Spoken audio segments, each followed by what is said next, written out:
Hi, thanks for joining us for the Family Plot, Gardening in the Mid-South. I'm Chris Cooper. Mulching the garden can keep weeds down. Mulching with a thick layer of straw can almost eliminate them. Today we're going to see how. Also, daylilies are an easy to grow perennial flower. That's just ahead on the Family Plot, Gardening in the Mid-South. Production funding for the Family Plot, Gardening in the Mid-South is provided by the WKNO Production Fund, the WKNO Endowment Fund, and by viewers like you. Thank you.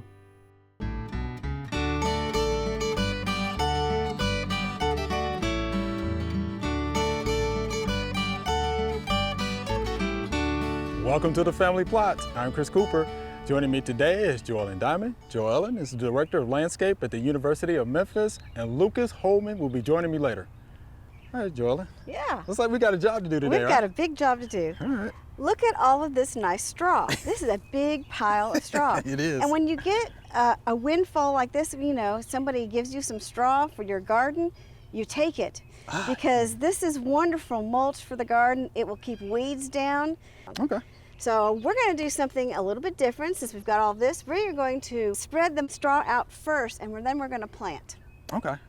You can use hay also, but actually straw will last longer because hay kind of mats together and ends up kind of stinking and decaying on top of the ground. A little slimy. Yeah, it's bad. Straw does not do that, but it still holds the soil in place and keeps the weeds down. Okay.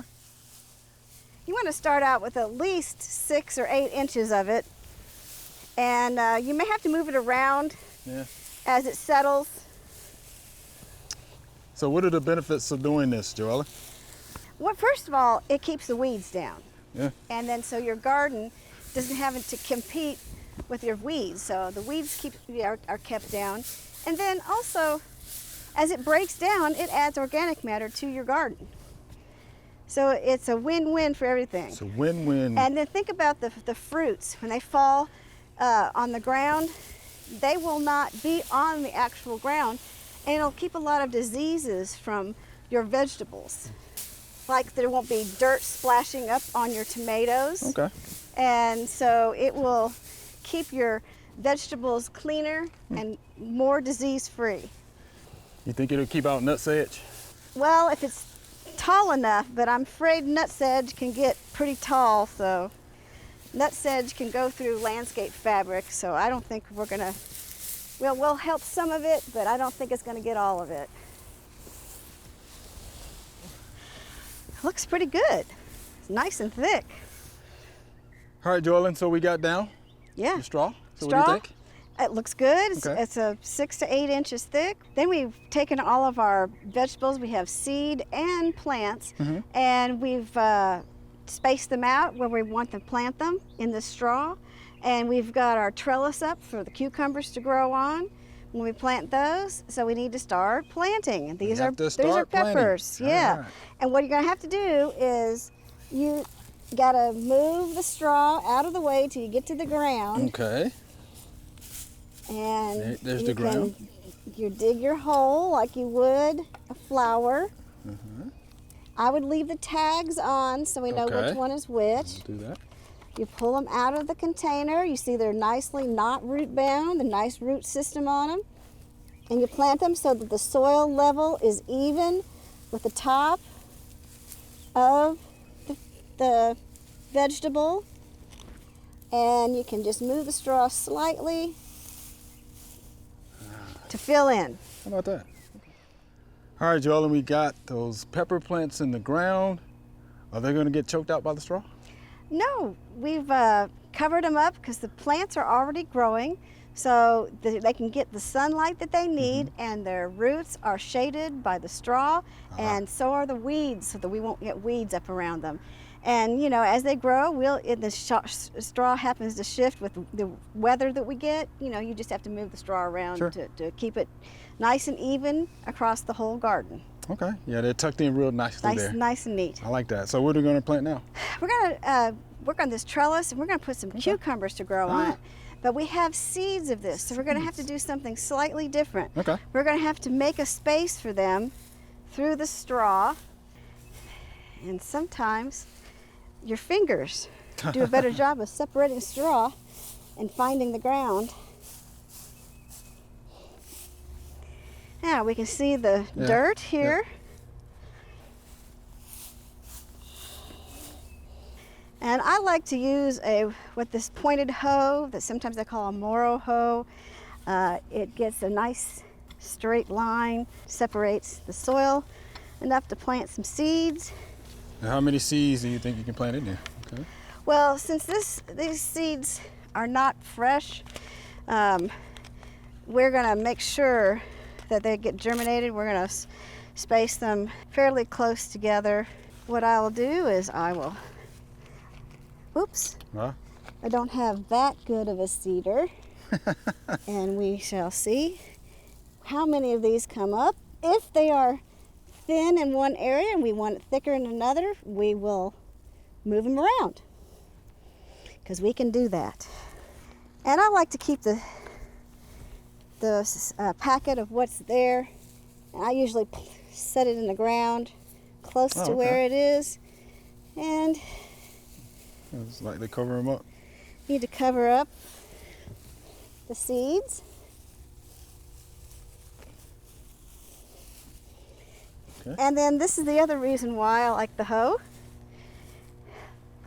You like to firm the seeds to the soil, and it's real easy to do like this. Okay. Look at that. There we go. Yeah, Now, that works. we don't put the straw over this. We wait till they start germinating, Okay. because we don't want to shade them out before they even get started. That's right, because they need sunlight. So they need sunlight. Right. So Got it. when they start growing, we can start setting the straw around them. Got it. And then when they get taller, we can train them on the trellis. All right, now we've got more to plant. We've got some green bean seeds, we've got some tomatoes, some eggplant, and some zucchini. And so we'll finish planting those. All right, let's get to it.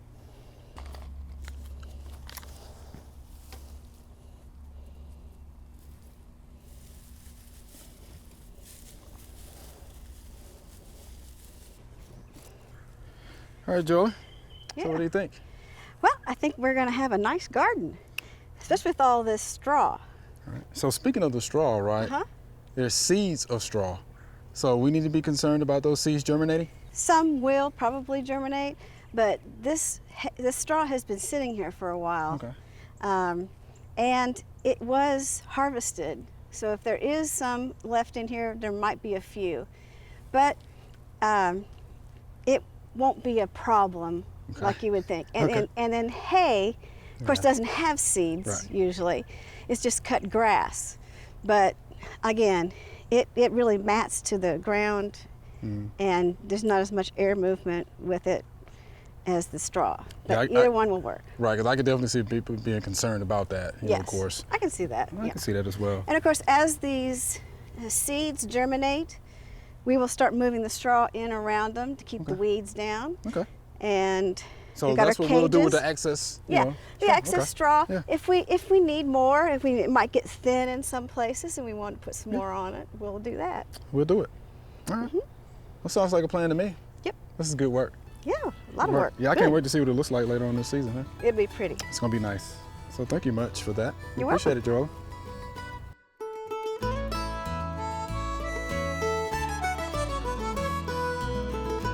On this holly tree, we have holly scales, and you can see the little white flecks that are on this holly branch here. These scales, all right, have piercing, sucking mouth parts. All right, they're actually feeding on the phloem layer of this plant itself, so they're taking out a lot of those nutrients, right, those carbohydrates. So they're actually secreting honeydew, right? This substance goes through their body, they're secreted out of their back ends, and all of this black here that you see here, it's a black fungus. It's called black sooty mold. So the honeydew that's produced by the scale actually supports the growth of this black sooty mold. So in order to get rid of the scales, you will have to use a systemic drench. So the product that we recommend at UT Extension for the holly scales would be imidacloprid. Again, that's the active ingredient. You're going to read and follow the label on that. You're going to pour it around the root system of this holly. The roots are going to take it up and it's going to go all the way up to the upper canopy of this tree. It will help to get rid of the holly scales, and it may, with the help of Mother Nature, help get rid of some of this black sooty mold again, which is a fungus. All right, Lucas, let's talk about a real man's plant, right? That's exactly right. Daylilies. That's right. It's my favorite flower. It's your favorite flower. That's right. And I actually have some at home, so I can't wait for this segment. Yeah, you're a real man's man. Real man's That's man, right. yeah. All right, we'll tell my wife that. Real man's man, how about that? All right, so let's talk about the major types. Let's start with that. Right now, daylily hybrids, there's probably over 60,000 different hybrids. 60,000? And people get lost trying to figure out which ones they want to grow because there's so many different colors and diversity in the daylily itself, because you have some that are double, some that are spider looking form, you have some that are miniature, and the list goes on and on. But there's two main distinct types. You have a diploid and a tetraploid, and a diploid daylily has 2 sets of chromosomes. All right. And a tetraploid has 4 sets of chromosomes. So theoretically, if you're going to become a hybridizer, you're really concerned about that, because tetraploids only breed with tetraploids and diploids only breed with diploids. So a lot of people really aren't concerned with the tetraploid and diploid unless you're really going into hybridizing. But a lot of the tetraploid type daylilies are more showier, and diploids are more of the older ones, but there's still some beautiful diploids that people are still breeding with today. All right, diploids and tetraploids. That's right. How about that? All right, so let's talk about proper planting. All daylilies need full sun. Full So sun. what's full sun mean to you? How many hours? 6 or more. Basically, 6 or more hours is what a daylily needs. And I see people put them in a lot of shade and they don't bloom well. Daylilies will live in shade, but they just won't bloom enough. So we recommend 6 hours of full sun. Proper planting, most daylilies are pretty temperamental to, or not temperamental, excuse me, to soil. They're very tough, so we always call this the perfect perennial, because they're usually forgiving for wherever you put them in the landscape, whether it's really clay or really loose type soil or really sandy type soil. They do well in just about everything, so they're really forgiving of where we put them in the landscape. Yeah, mine are actually in a spot where, you know, the drainage is not the best. Oh. And they still actually do pretty good. Yeah. Yeah. And they're great plants. Yeah, they are good plants. All right, now let's talk about hybridizing though. This is probably the one area that I'm so passionate about, because people always want to improve on things that are in the past. So one of my favorite things to do is see what hybridizers are doing today and see what seedlings they're coming up with. And it's really easy for people to do that today. But you need to determine whether it's a diploid or a tetraploid daylily to begin with. So for today's purposes, we're going to assume that all these are tetraploid daylilies and that they'll breed with each other.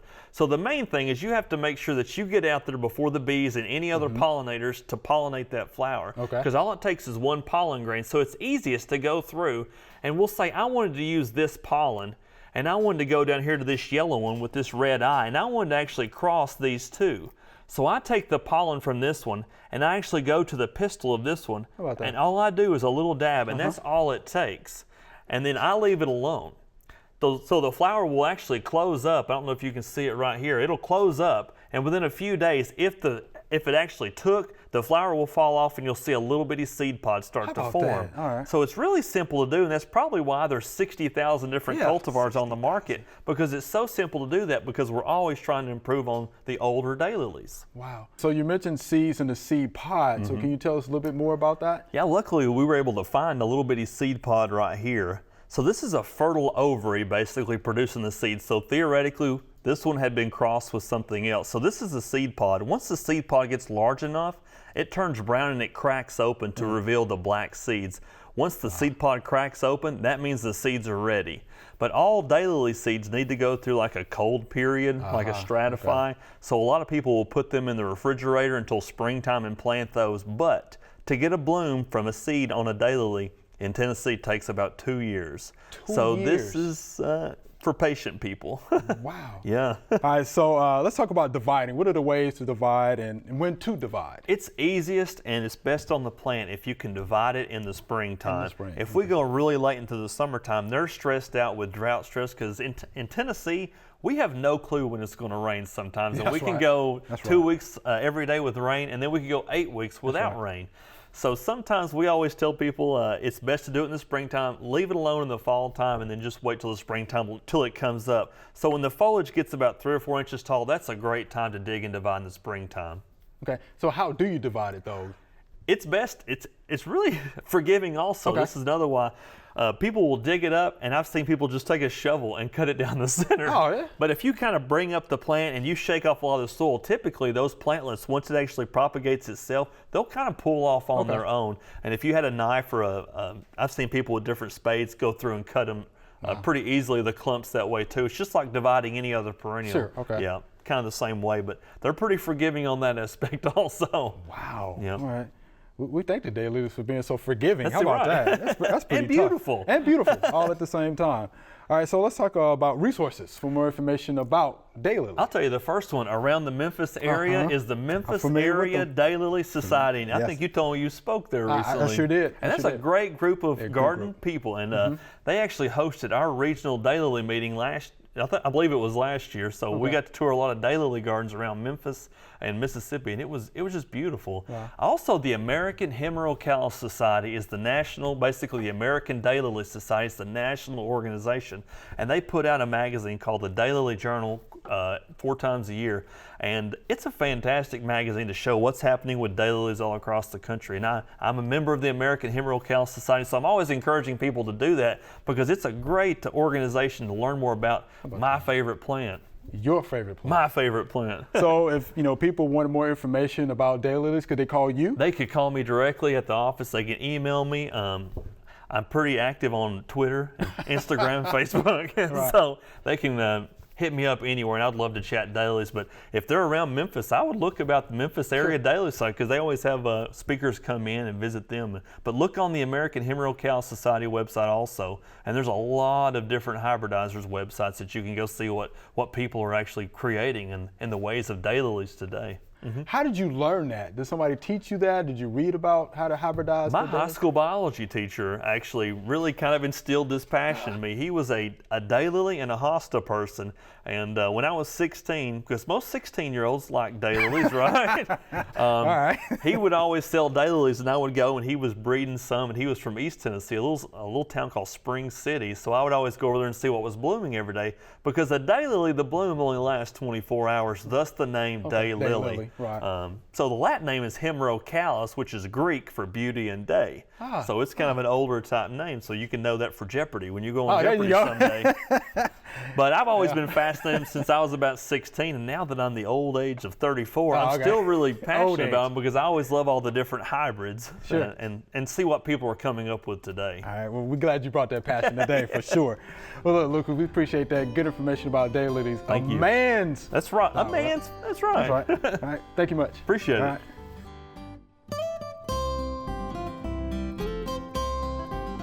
Here in the herb garden, we have to plant some more parsley. This is some parsley that we planted last year, and as you can see, it's going to seed right now, so there's not many leaves there to eat. We'll just let that keep going to seed. Maybe it'll reseed itself in the herb garden. But I have a new plant right here. This is curly leaf parsley. There's 2 kinds. There's flat leafed and curly leaf. I'm just going to take it out of the container here, and we're just going to plant it right here.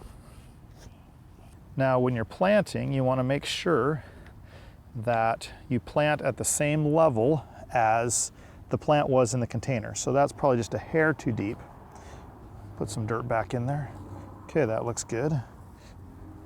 Now we'll go ahead and firm it up. You can see that I have a little bit of the soil from the container is visible there. So that means I got it just about in the right place. Now I'm going to make sure I put the plant tag in here so I know exactly what I planted. And when I put plant tags in, I push them very far into the ground because over the course of the year, the sun beats on them and they tend to fade, and I can't read what it says come, late summer or fall. So by pushing it way far into the ground, I can just pull it out, see what it is, put it back in again. All right, here's our Q&A segment. Y'all ready? We're ready. These are some great questions. All right, here's our first via email. Very interesting question.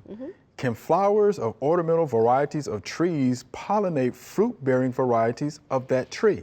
And this is Chris from Kingwood, Texas. So, what do you think about that one, Joel? An interesting question. Yeah. The only ornamental tree that I can think of that would pollinate fruit trees is a crabapple. Okay. But think about it, crab apples actually form small crab apples. So they've got, they're designed that way. So they would have enough to pollinate our actual apple. If you think about some of the other fruit trees, like say pears and cherries, when the Which is what you ornamental started to do. the ornamental varieties of those are don't produce fruit. Right. So they're not going to have anything really good to pollinate anything else with. Okay. So I would say, if you have a crab apple and you have certain apples that are pollinated by crab apples, yes. Everything else, I don't think will help you. Yeah, because we definitely know the crab apples and apples, that does work. We definitely know that. But again, he's talking about pears Pears and cherries, and they're so, Yeah. they're designed not to produce Right. fruit, so they're not going to have Right. what And they I'm thinking need too, the to- genetics will be a little different, in that Yeah, regard genetics, as well. So anything you want to add to that, Walter? No, I agree with her. I mean, it's just pretty much, that's the only scenario I can think of Right. where it would work. Yeah. That's about all I know on that Yeah, one. it's interesting to want to try it, and Yeah. I'm for trying stuff, be a citizen scientist, Yes. and see if it works or not. But yeah, to your explanation, outside of the crab apples and apples, Right. I wouldn't know. No. So yeah, we thank you for the interesting question, Chris, and yeah, we'll do a little bit more research on that one of these days and see if we can come back with a good answer. All right. Yeah. All right. Here's our next via email. What is this disease on my houseplants? I've tried spraying and wiping it off, but I can't get rid of it. And this is Catherine from Nesbitt, Mississippi. So what is that, Walter? Well, it looks like mealybugs. It's mealybug. So it's not a disease. It's Not actually a going to be disease, insect it's pest. mealybugs. And, Right. and I'm sure there's some type of safe insecticide that you make Yeah. a spray to Yeah. prevent it, or you just may want to just do it by hand since it's inside, since it's an indoor plant. It is mealybug. Anything you want to add to that, Joella? He's right, and then the only thing, you don't really want to spray a whole lot inside. No, right. So, maybe a little insecticidal soap, Yeah. possibly, Yeah, something like that, or yeah. some neem oil Some if you neem oil, have yeah. to. But Yeah. I'd say keeping up with wiping them off would be a really good solution because they're insects. Yeah, I would take it outside to do that as well. And that's also Yes. something else, is the Q-tip, dab it in some alcohol, True. you touch it, contact, it has to be Right. Yeah, contact anything. activity, of course. Now, depending on what publication you read, you can use systemics, right? Oh, So yeah. how do y'all feel about that? I personally, not for a house Not plant, for a house plant. I wouldn't. but I mean, that is a recommendation to use a systemic. So how do y'all feel? No. As a 2-year-old, I ate the houseplant dirt, so I don't think so. Right. Or you may have your dog or cat, you kind of nibble Yes, around, so yeah, you definitely want to be safe. I just don't Right. want to. I wouldn't do that inside. Right, yeah. So, Ms. Catherine, insecticidal soap, neem oil, are the two things that we definitely recommend that you use for the mealybugs, right? So get after them, Thank you for that question. Here's our next via email. Can I permanently get rid of ant hills at the base of my blueberry bushes without using chemicals? And this is Time from Riceville, Tennessee. So what do you think about that, Walter? Without using chemicals. Yes, and the key word permanently. Permanently. Yeah. I don't know about the permanent with this one method without using chemicals. Ants are kind of funny. If you just go disturb their mound, a lot of times they'll move somewhere else. Now, the only problem with it is they may move to another blueberry bush. So that's the one key. But you can, take a stick or something and just rake across the top or something, and they'll move somewhere else eventually. But there are other options that you can use permanently that would involve probably using some type of chemical, Right. Yeah. treatment. Yeah. But of course, Yes. Blueberries. yeah. Yeah. Blueberries and does not want to use chemicals. Doesn't So want to use again, chemicals. So anything you want to add to that, Joella? Yeah, he's right. Mechanically moving and disturbing them, they don't like to be disturbed. So Yep. just keep disturbing them until you get them out an area that you don't mind them being in. Yeah, just let them hang out there, right? Yeah. Yeah. Let there be no peace. Yeah. So there you have it. Time, disturb, right? And hopefully they'll move away, okay? Here's our next via email. Other than pruning out the dead, what can I do for the health of my dwarf boxwood shrubs. And this is Kenneth. So what do you think about that one, Joella? Well, wonder where Kenneth is from. All right. But boxwoods live in so many places, and it does look like it's had some environmental damage done to it. So, and I know he wants it to do well. I noticed that some of the green growth from the picture is coming up after it's been have a dead spot. So, I would rule out some of the boxwood diseases for it. So, I would, again, environmentally keep them healthy, give them a little bit of fertilizer. Not too much nitrogen, and see how they do this next year. Right. They should come out of it. We've had some small boxwoods that were damaged with the cold, Sure. and Yeah. it was really bad, and we cut out all the dead and have left them, and they're doing much better this year. So you know, it can be done. So it can be done. So continue to prune out the dead. Sure, they're pretty tough plants. I mean, Right. you know, you can prune on them and they'll come back. They'll come back. Right. So yeah, culturally, I'm with you, Joellen. Yeah, make sure it's not planted too deep. Make sure well-drained soils and things like that, and prune out. Yeah. Again, keep pruning out, you know, the dead or dying, you know, Right. plant material. I think you'll be fine. I think that'll work, Kenneth. So we appreciate that much. All right. So Joellen, Walter, we're out of time. That was fun. Oh, That was it fun. was. Thank you much. Remember, we love to hear from you. Send us an email or letter. The email address is questions@familyplotgarden.com. And the mailing address is Family Plot, 7151 Cherry Farms Road, Cordova, Tennessee, 38016. Or you can go online to familyplotgarden.com. That's all we have time for today. Thanks for watching. We have lots of videos about planting garden vegetables. You can watch them at familyplotgarden.com. Be sure to join us next week for the Family Plot Gardening in the Mid-South. Be safe.